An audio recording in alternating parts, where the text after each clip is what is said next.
The village in it with a map and a plan. No place too tiny for this determined man. Crossing the counties one by one, you'll see in every English corner a bit of history.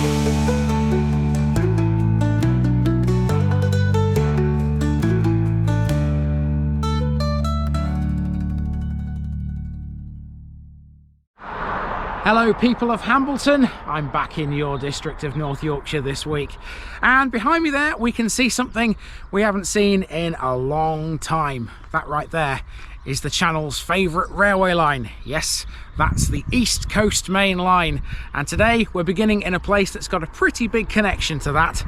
This is Shipton.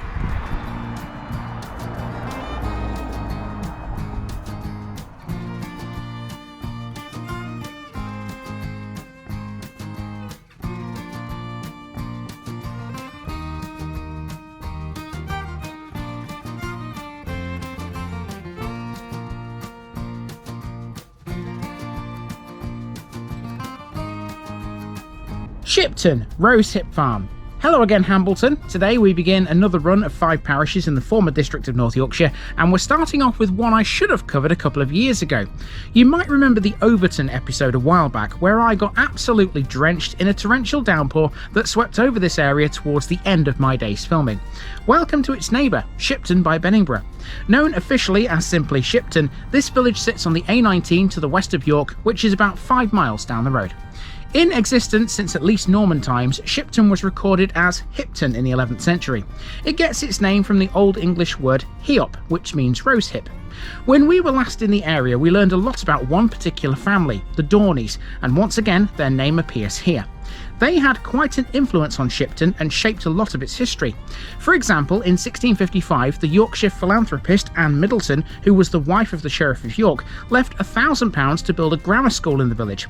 It stood until 1850 and would still be here now if the Lord of the Manor, the Honourable Payan Dawnay, hadn't have knocked it down and built a new one in its place.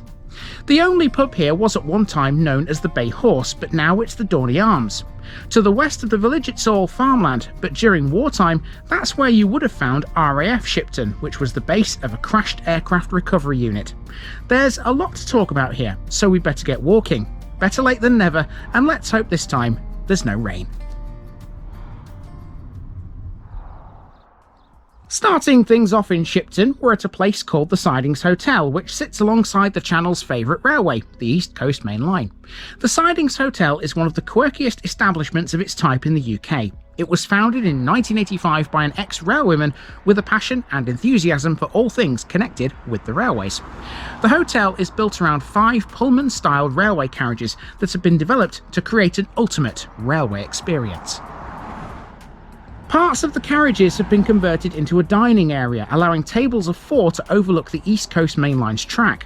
Others have been converted into rooms. In this quiet location, train enthusiasts are given the opportunity to thrive in a haven built from a collection of genuine train artefacts and memorabilia. It's every train lover's dream, this. What makes it even better is that this section of track is one of the fastest and most impressive stretches of railway in the land. It's known as the York to Thirsk Run.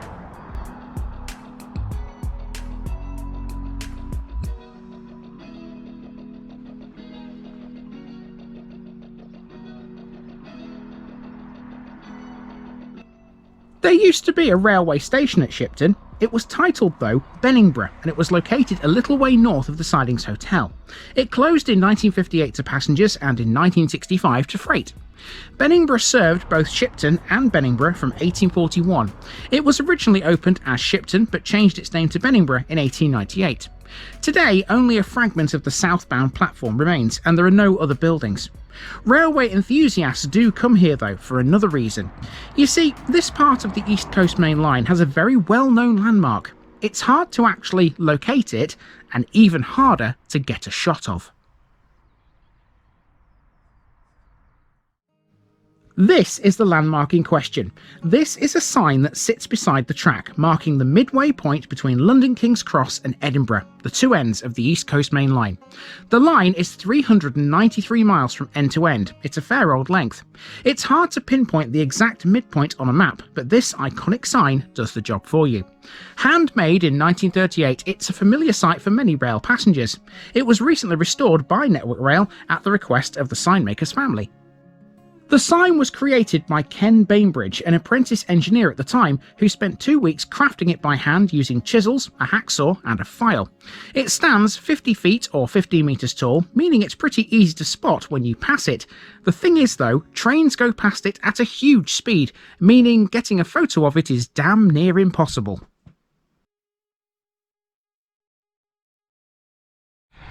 The area around the former station now is now a big industrial area. As you can see behind me there, we've got a branch of Isuzu there. That's York Van Centre. So that's one of the businesses you can find here in Shipton. There's a few other things. There's a kitchen showroom there called York Vale, and a few other industrial units. And these are right on the edge of Shipton Village. So now let's start walking and head down this road here to find our way into civilization. Now, both the Sidings Hotel and the former railway station are a little way out of the village, so let's now head into civilization a little more and see what Shipton has. First of all, we have the school. This is the Forest of Galtres Anglican Methodist School. A bit of a mouthful maybe, but it does describe the place perfectly. It's both an Anglican and a Methodist school, and to boot, it's the only one of its kind in the whole of North Yorkshire. That's mad when you consider how big the county is. In 2016, it chose to convert to academy status, and since December of that year, it's been part of the Trust family of schools alongside Manasea V Academy and Poppleton Ousbank Primary School. From September 2017, Shipton Preschool and Toddlers have also been based on the site, and in April 2019, that became the school's nursery, providing for children aged 2 years and above. As we make our way towards our next landmark, we should discuss Shipton's school history because it's related to where we're heading next. In the mid-1600s, Anne Middleton, a local philanthropist and the wife of the Sheriff of York, gifted some land and some money to establish a school in Shipton. It started life as a grammar school, a fact that's backed up by several historical records. That school no longer stands because in 1850, the Lord of the Manor tore it down. The man behind its demolition was the Honourable Payan Dawnay, a member of the same family we already know quite a lot about thanks to our visits to Newton-on-Ouse and Benningborough. The Dawnay family are memorialised in Shipton in a couple of ways. The biggest and most obvious is by the name of Shipton's only pub on the A19.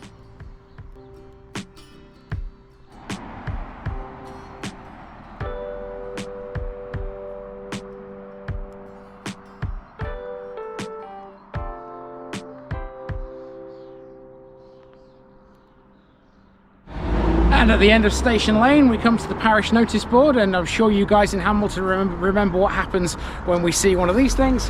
Card going on the board. There you go. That's Shipton done.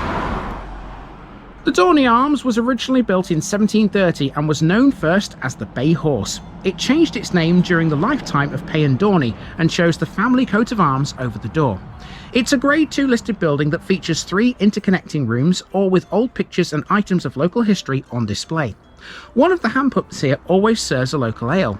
This is a pretty popular pub with cyclists because it's very close to a number of designated cycle routes. Over the road is our next landmark. It's Dawnay's former school, which closed in 1986. This was replaced by the preschool and toddlers nursery, which we've just been talking about, and this building is now a private dwelling. Let's talk a little bit about this road as it passes through Shipton. The village used to lie on what was once the Great North Road, but these days it's the A19.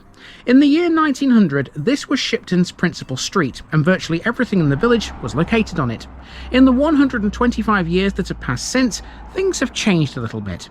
Shipton has gradually expanded both eastwards and westwards via East Lane, Station Lane, and a handful of offshoots off the A19, like South Garth for example. It hasn't grown at the same rate as other local settlements like Skelton or Poppleton.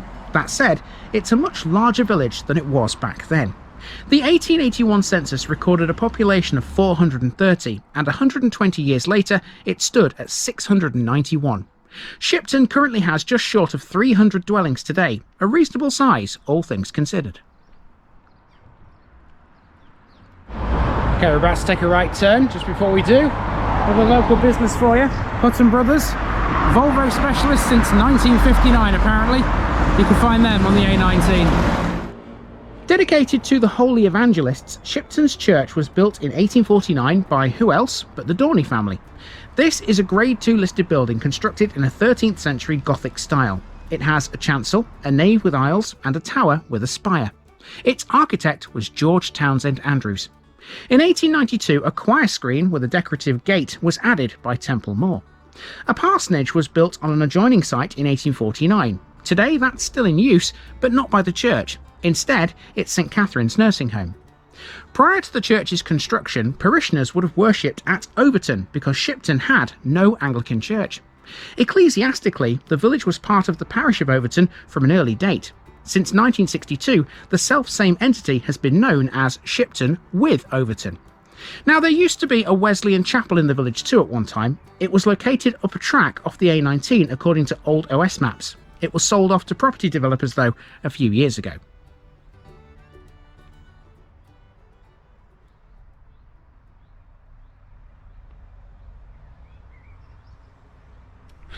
Well, it said church open today, so I've opened the door and I've walked in. So let's have a little look around in here then. So first thing to do is head towards the chancel, as we always do, down this red carpet, down the middle of the nave. And let's see what we've got in here. These walls look very bare, I have to say. I thought there might be some Dawnay family tablets around, but there's absolutely nothing. They're just blank white walls. Some nice stained glass though, as you can see. There's one there, and the east window. Very nice. Some more stained glass just there. But the walls are very blank and ordinary in here. Wasn't expecting that. Wasn't expecting that. Nice rood screen. Very intricate, delicate. Very beautiful church though. Quiet, peaceful. Lovely, to be honest with you. Okay, there's the organ. Okay, yeah, not really much of note in here. We can't really talk about a lot, can we? Never mind. We'll head back out and we'll make our way to our next landmark now, which means going back towards the A19.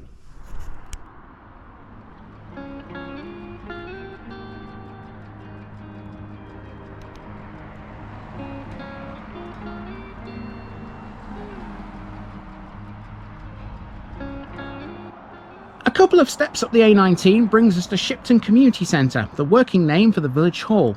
In here, the Shipton Space Community Café is held every week on Tuesdays from 2 until 4:30 p.m. It's described as a multi-generational friendly social space with coffee, tea and homemade cakes. It began in 2015 and was initially held in the Methodist Chapel until the decision was made to move it here when the chapel was sold off to developers. Throughout its lifetime, the cafe has also organised several events, including trips to local gardens and a couple of very successful bake-off competitions. Perhaps a little more exotic, the community centre is also the base for a type of band. Named Kaminari UK Taiko, they're a Japanese-style drumming group. Taiko is an energetic and dynamic form of drumming, combining rhythm and movement to produce a fun and absorbing performance to watch. Playing together since 2009, the group practice regularly in the community centre, and it's often visually quite the spectacle. Now, I found nothing else about this building, but luckily there are other things of note here. One such thing is the Bowls Club, which occupies a green close to this centre. Located with them in this complex is a playground and a huge recreation area marked out with a football pitch. If you cross this to the other side, you'll come to the Shipton Wildflower Woods. Shipton Wildflower Woods are owned by the parish council. This field, size-wise, runs to approximately 3 acres. This had been let on a short-term tenancy for agricultural use. In August of 2022, though, it was decided to transform this area into a community woodland laced with wildflowers in order to provide a much-needed habitat for a wealth of wildlife. It was to include shade-loving plants, delicate fungi, a mix of grassland, a wildflower meadow, and natural groups of trees. It now offers something for everyone.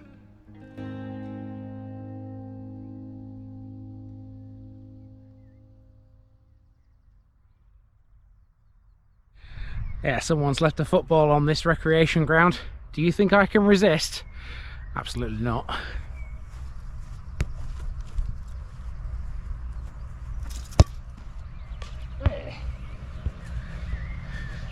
That close to going top bins.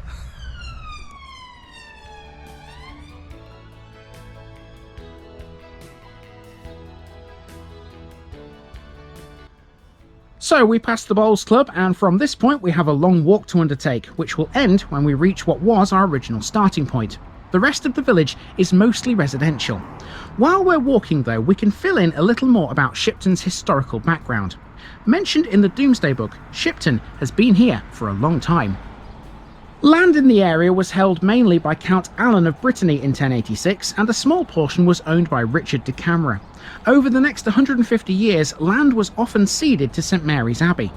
After the dissolution of the monasteries, John Shepherd leased the manor, which John Redman eventually bought from the Crown outright in 1557. By 1625, the manor had passed to William Scudamore of Overton, who eventually sold it to the Boucher family of Benningborough Hall. Through succession it came to the Dawnay family, and we already know some of what they did to the place afterwards.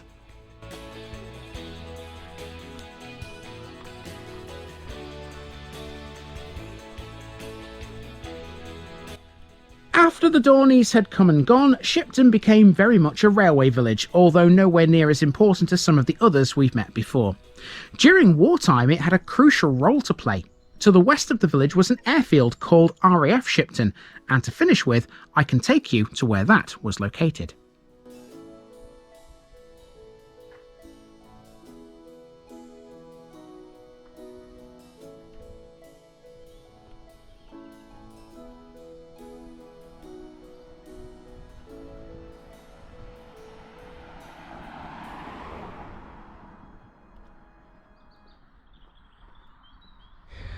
And just before we go to the site of that airfield, I'm going to take a welcome rest.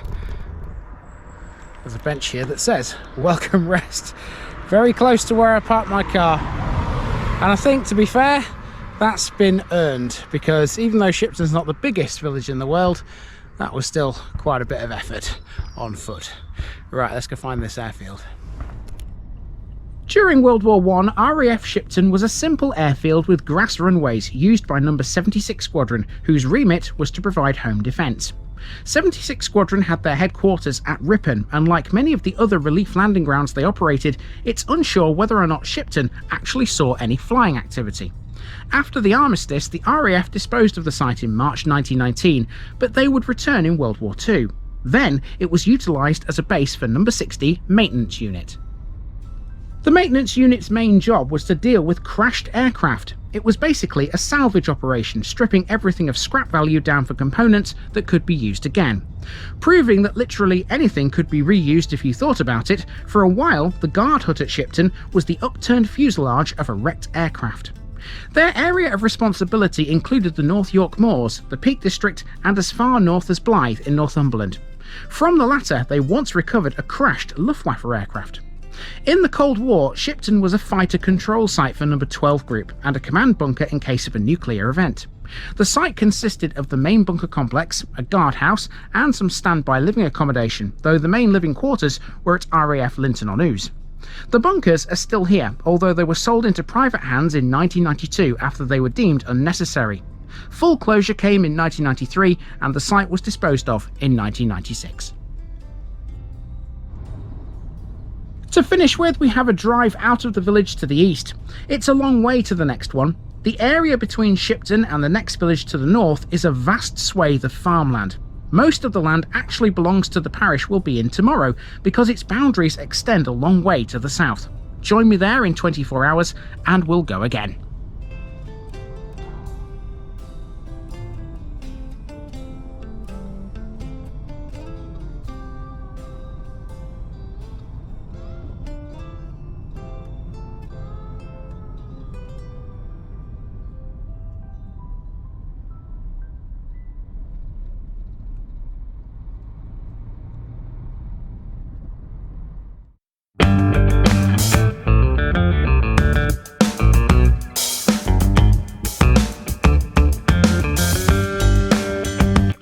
Now, just before I go, remember, this video is part of a huge project to visit every civil parish in England. That's more than 10,000. These routes are pre-planned, and due to time constraints, I can't cover every detail or walk down every street. Please don't complain if this video missed something out. I pronounce names how I choose to. I am very aware that local dialect may vary, and I don't take kindly to criticism about this. You've been warned. It's impossible to know everything too. If this video was terrible, make your own. If you're a regular watcher of The Village Idiot, you're not the only one. If you've got a small business, why not use my videos to advertise it? Leave a comment below if you're interested. And finally, thanks for watching this episode, everybody. Give us a like and a subscribe if you've enjoyed this episode, and share it with your friends and relatives. It all helps to keep this mission going. Until next time, I've been Andy, also known as The Village Idiot, and I'm out.